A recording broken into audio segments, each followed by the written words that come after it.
কাউকে এমন ভাবে কষ্ট দিবেন না যে কষ্টের কথা ভেবে সে খাবারে বসে চোখের পানি ফেলে আপনার জন্য কান্না করে।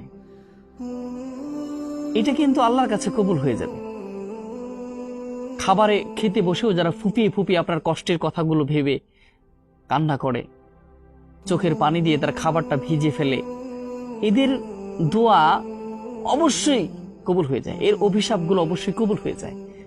আপনি অনেক কষ্ট পাবেন, আপনি মনে করছেন যে একজন মানুষকে কষ্ট দেওয়ার পরে আমি সুখে আছি, অনেক সুখ পোষণ করছি, কিন্তু আদৌ কি তাই? কখনোই সম্ভব নয়।